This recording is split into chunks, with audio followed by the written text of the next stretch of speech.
मित्रों, देश की अर्थव्यवस्था के प्रबंधन में निवेशकों का विश्वास पुनः प्रस्थापित हुआ है। शेयर बाजार का सूचकांक इसका द्योतक है। महंगाई पर काबू पाने के लिए सरकार ने कई शॉर्ट टर्म और लॉन्ग टर्म उपाय प्रारंभ किए हैं। बहुत कम समय में इसका परिणाम हमें देखने को मिलेगा। आईटी पर बल देते हुए प्रशासन में पारदर्शिता लाने के लिए एक विशेष प्रयास भी शुरू किया है और एक विशेष बात का भी मैं उल्लेख करना चाहता हूं।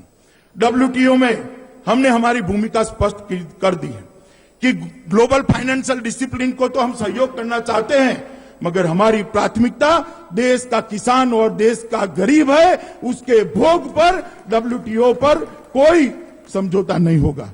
देश के किसान और गरीब के हितों के साथ समझौता कर हम WTO के कोई समझौते में हिस्सा नहीं बनेंगे। ये नरेंद्र मोदी सरकार ने दुनिया के सामने स्पष्ट कर दिया है। मित्रों, मैं आप लोगों को बड़े गौरव के साथ कहना चाहता हूं कि 75 दिनों की शुरुआत में एक लंबी अच्छी शुरुआत की नींव डालने का काम ये सरकार ने किया है। इसके लिए मैं आप सबकी ओर से प्रधानमंत्री नरेंद्र मोदी और उनकी टीम को हृदय से अभिनंदन देना चाहता हूं और मैं आप सबके माध्यम से देश को विश्वास दिलाना चाहता हूं कि हमें विरासत में जो मिला है उसको सुधारने में समय तो लगेगा, मगर हमारी नीयत साफ है, रास्ता तय है और परिश्रम करने की ललक है। इसलिए परिणाम निश्चित मिलेगा। जनता भरोसा रखे, हमारे पार्टी की सरकार देश के लिए अच्छा काम करेगी।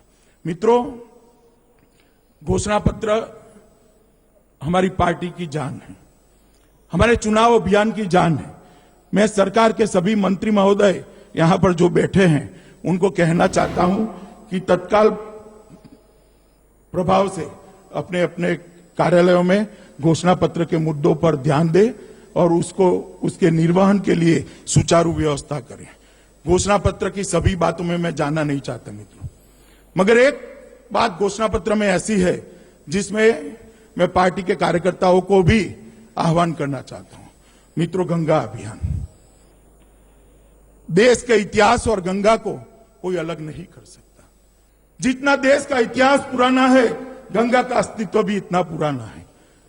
गंगा के लिए न केवल करोड़ों करोड़ों लोगों को धार्मिक आस्था गंगा के साथ जुड़ी हुई है, मगर मां गंगा करोड़ों लोगों की जीवनदायिनी है।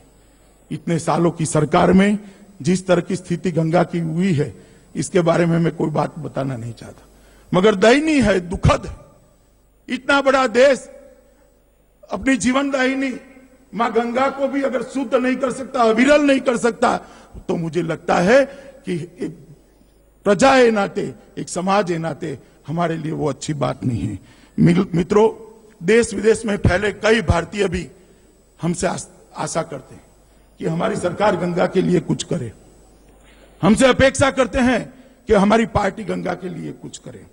80 से लेकर आज तक कई सरकारों ने हजारों करोड़ रुपया गंगा पर खर्च किया है, हजारों करोड़ रुपया, मगर गंगा की स्थिति जस की तस रही है, ज्यादा बिगड़ी है।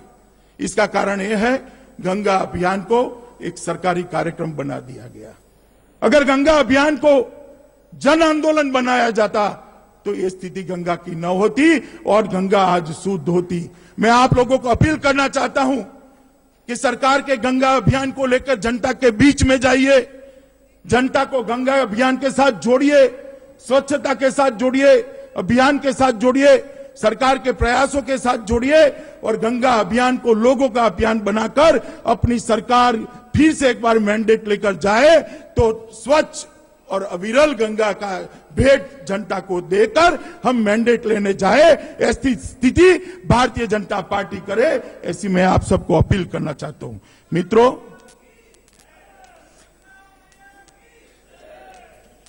आने वाले दिनों में यही लोकसभा की हमारी ज्वलंत सफलता की नींव पर विधानसभा के चुनाव आने वाले हैं। 4 राज्यों में विधानसभा के चुनाव हैं, जम्मू कश्मीर, झारखंड, हरियाणा और महाराष्ट्र। भारतीय जनता पार्टी के कार्यकर्ता के लिए बहुत जरूरी है कि चारों चुनाव में भारतीय जनता पार्टी प्रचंड बहुमत से अपनी सरकार चारों राज्यों में बनाए, ये बहुत जरूरी है। मित्रों, जहां तक जम्मू कश्मीर का सवाल है, जम्मू कश्मीर अत्यंत संवेदनशील राज्य है, सरहदी राज्य है।